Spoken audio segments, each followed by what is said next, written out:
Assalamualaikum warahmatullahi wabarakatuh. Pernahkah kamu membayangkan, seekor harimau yang buas bisa membalas kebaikan manusia dengan cara yang tak disangka? Kisah ini akan menggetarkan hatimu, tentang seorang kakek miskin dan harimau yang melahirkan di tengah sunyinya hutan. Sebelum kita mulai, jangan lupa tekan tombol subscribe, aktifkan lonceng notifikasi, dan share kisah ini agar makin banyak yang mendapat pelajaran hidup dari kisah sederhana tapi bermakna ini. Mari kita mulai ceritanya. Di kaki pegunungan yang dipenuhi kabut setiap pagi, terdapat sebuah desa kecil bernama Sukaluyu. Desa ini dikelilingi oleh hutan yang lebat dan masih alami.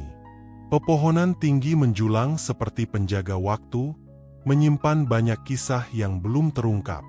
Di sanalah tinggal seorang lelaki tua bernama Mbah Salim, yang usianya sudah lebih dari 70 tahun.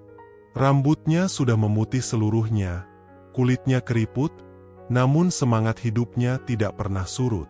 Ia hidup sebatang kara di sebuah gubuk kecil berdinding bambu dan beratap rumbia, tak jauh dari tepi hutan. Sejak istrinya wafat 10 tahun lalu dan anaknya merantau tanpa kabar, Mbah Salim menjalani hari-harinya sendiri.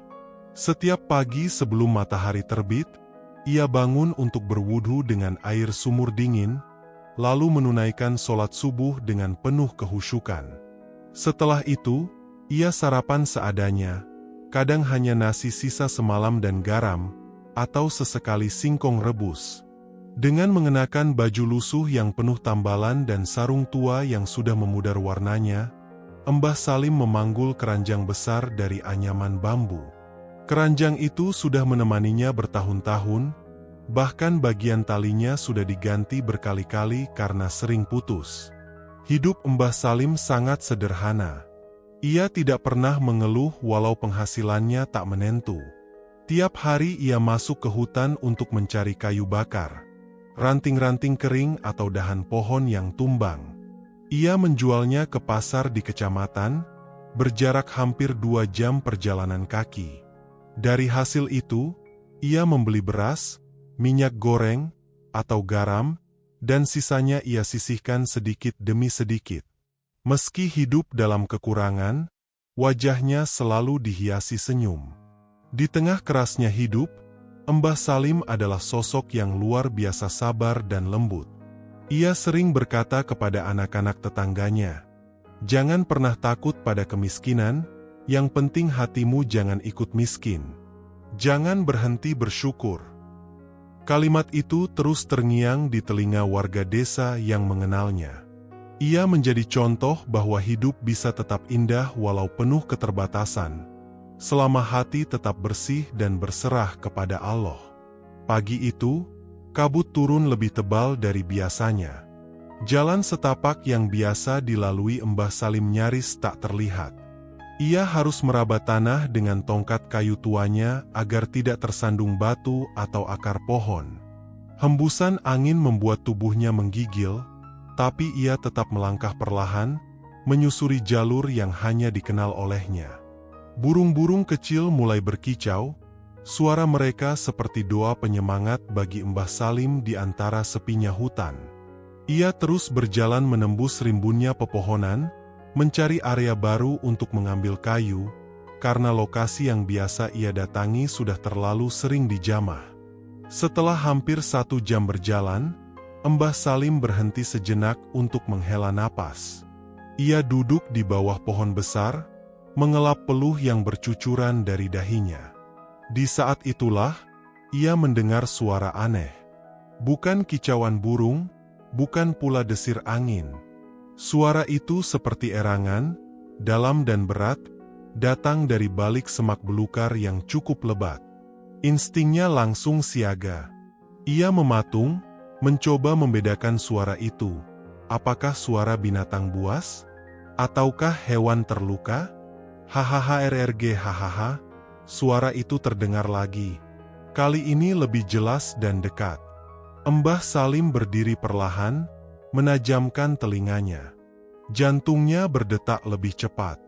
Sebagai orang yang sudah puluhan tahun menjelajah hutan, Ia tahu ini bukan suara biasa. Tapi bukan pula suara yang langsung membuatnya takut. Ada sesuatu dalam erangan itu, seperti rintihan kesakitan, bukan ancaman. Dengan langkah pelan, ia mendekat. Napasnya ditahan, tubuhnya disembunyikan di balik pohon-pohon besar. Ia berjalan seperti seekor kucing tua yang waspada. Ia ingin tahu sumber suara itu, namun tak ingin membuat kegaduhan. Hati kecilnya berkata, ada yang butuh bantuan. Saat ia menyibak semak dengan hati-hati, Mbah Salim hampir tak percaya dengan apa yang ia lihat. Di antara rumput ilalang yang tinggi dan basah oleh embun, terbaring seekor harimau betina besar.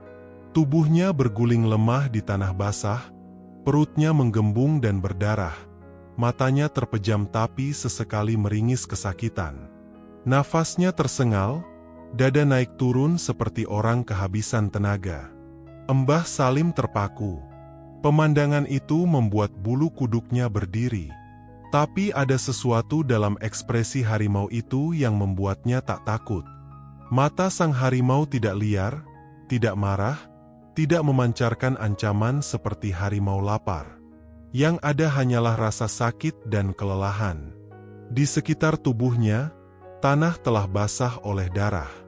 Seekor bayi harimau terlihat keluar setengah dari tubuh induknya, namun belum sepenuhnya lahir.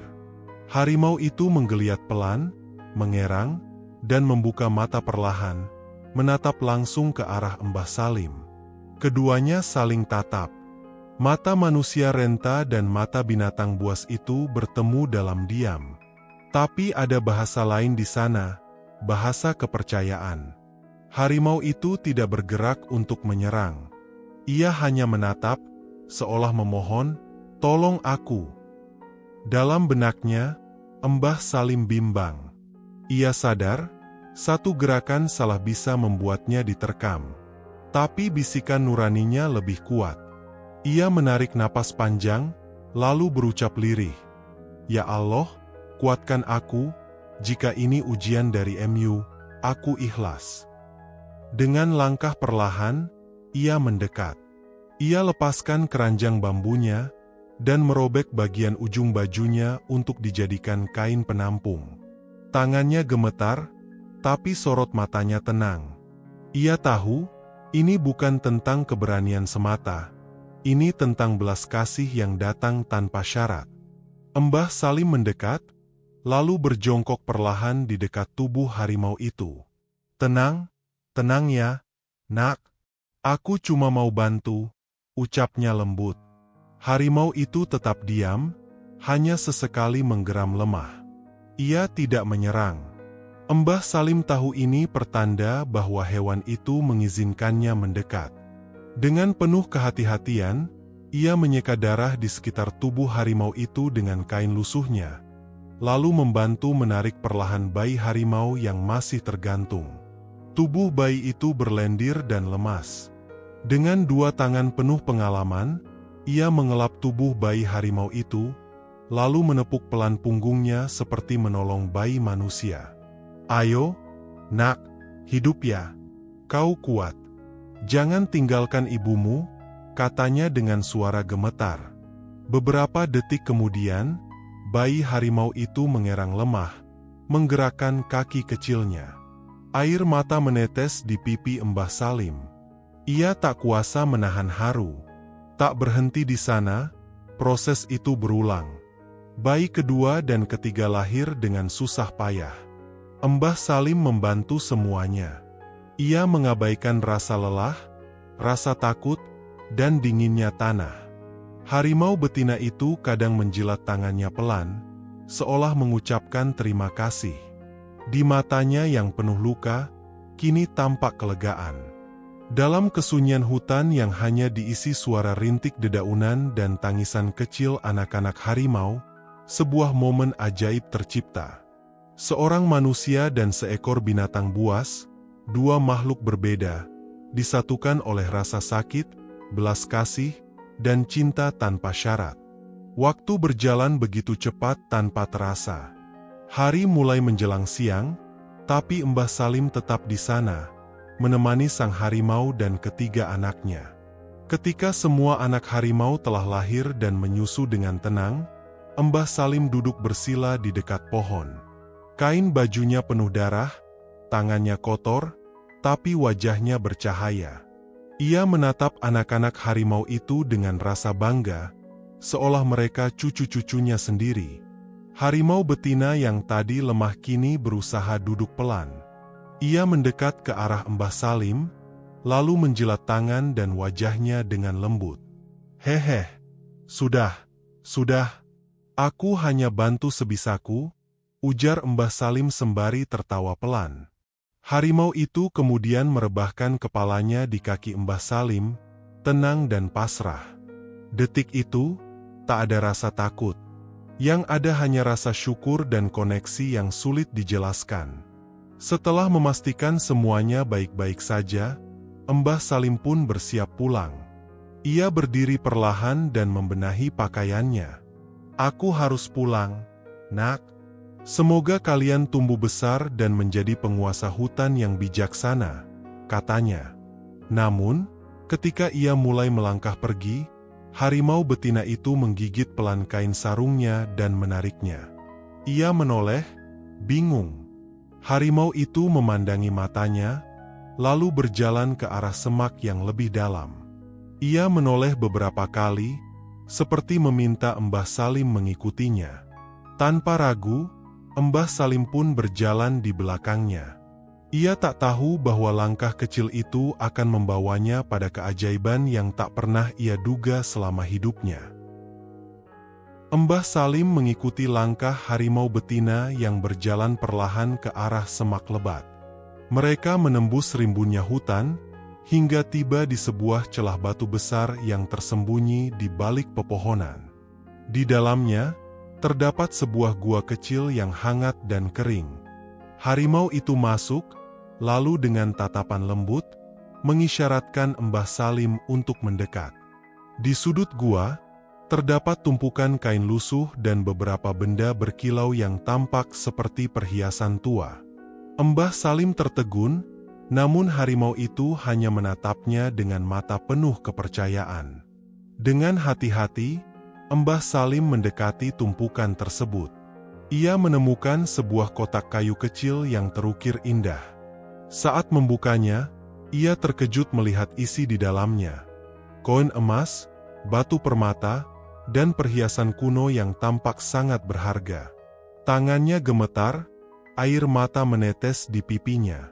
"Ya Allah, ini terlalu berharga untukku," bisiknya.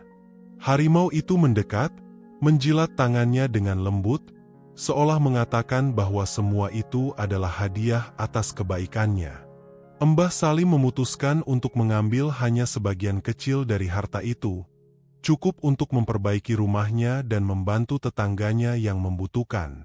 Ia membungkusnya dengan kain dan bersiap untuk pulang. Sebelum pergi, ia menatap harimau dan anak-anaknya dengan penuh kasih. "Terima kasih, Nak. Semoga kalian hidup damai di hutan ini," ucapnya. Harimau itu mengaum pelan, seolah mengucapkan selamat jalan. Sesampainya di desa, Mbah Salim menggunakan harta tersebut untuk memperbaiki gubuknya yang reot dan membantu tetangganya yang kesulitan. Ia tidak menyimpan kekayaan itu untuk dirinya sendiri. Warga desa terkejut melihat perubahan hidupnya. Namun Mbah Salim tetap rendah hati. Ia hanya berkata, rezeki itu datang dari Allah, melalui jalan yang tak terduga. Beberapa bulan kemudian, saat Mbah Salim sedang duduk di beranda rumahnya, ia melihat bayangan besar di tepi hutan. Ternyata, harimau betina itu datang bersama anak-anaknya yang kini tumbuh sehat dan kuat. Mereka hanya berdiri di sana, menatap Mbah Salim dengan mata penuh rasa terima kasih. Tanpa suara, mereka kemudian berbalik dan menghilang ke dalam hutan. Mbah Salim tersenyum, hatinya penuh dengan kedamaian. Hari-hari berlalu, dan kehidupan Mbah Salim kembali ke rutinitas semula. Namun, ada yang berbeda. Ia merasa lebih damai, seolah alam memberinya ketenangan yang tak pernah ia rasakan sebelumnya. Setiap kali ia memasuki hutan, burung-burung berkicau lebih merdu, dan angin berhembus lebih sejuk. Ia tahu, persahabatannya dengan sang harimau telah mengubah cara alam menyambutnya. Suatu malam, dalam mimpinya, Mbah Salim melihat harimau betina itu datang menghampirinya. Dengan mata yang bersinar lembut, harimau itu berkata, "Terima kasih, Mbah. Kebaikanmu akan selalu dikenang." Ketika ia terbangun, air mata mengalir di pipinya. Ia merasa bahwa pesan itu bukan sekadar mimpi, melainkan bentuk komunikasi dari alam yang ingin menyampaikan rasa terima kasih. Keesokan harinya, Mbah Salim memutuskan untuk menanam pohon di sekitar desanya sebagai bentuk syukur dan penghormatan kepada alam. Ia mengajak anak-anak desa untuk ikut serta, mengajarkan mereka tentang pentingnya menjaga keseimbangan dengan alam. Alam telah memberi kita banyak hal. Saatnya kita membalasnya dengan menjaga dan merawatnya, ujarnya dengan penuh semangat. Seiring waktu, desa Sukaluyu menjadi lebih hijau dan subur. Warga desa merasa kehidupan mereka lebih sejahtera dan damai. Mereka percaya bahwa kebaikan Mbah Salim kepada harimau telah membawa berkah bagi seluruh desa. Mbah Salim sendiri merasa bahagia melihat perubahan positif di sekitarnya, meskipun ia tak pernah mengharapkan imbalan atas perbuatannya. Pada suatu pagi yang cerah, Mbah Salim duduk di beranda rumahnya, menatap hutan dengan mata yang penuh kedamaian. Ia tahu bahwa kehidupannya akan segera berakhir, namun ia merasa tenang. Ia telah hidup dengan penuh makna, menjalin persahabatan dengan alam, dan meninggalkan warisan kebaikan bagi generasi mendatang. Dengan senyum di wajahnya, ia berbisik, "Terima kasih, ya Allah, atas kehidupan yang indah ini." Demikianlah kisah menyentuh hati tentang Mbah Salim, seorang kakek tua yang tak punya apa-apa, namun berhati mulia. Dari sebuah tindakan sederhana menolong harimau yang sedang melahirkan, Mbah Salim justru mendapatkan berkah yang tak terhingga, bukan sekadar harta, tapi juga kedamaian, penghormatan dari alam, dan cinta dari sesama manusia. Kisah ini mengajarkan kita bahwa kebaikan sekecil apapun, jika dilakukan dengan tulus, akan kembali kepada kita dengan cara yang tak pernah kita duga. Karena hidup ini sejatinya adalah tentang saling tolong-menolong, bukan hanya pada manusia, tapi juga pada makhluk lain ciptaan Tuhan. Terima kasih telah menyimak kisah ini sampai akhir. Semoga cerita ini bisa memberi pelajaran hidup, menghangatkan hati, dan menginspirasi langkah kita untuk menjadi pribadi yang lebih peduli dan penuh kasih. Jangan lupa untuk like, komen, dan share kisah ini jika menurut kalian mengandung pesan yang bermanfaat. Dan buat kamu yang belum subscribe, yuk tekan tombol subscribe dan aktifkan lonceng notifikasinya, agar kamu tidak ketinggalan kisah-kisah penuh makna lainnya dari channel ini.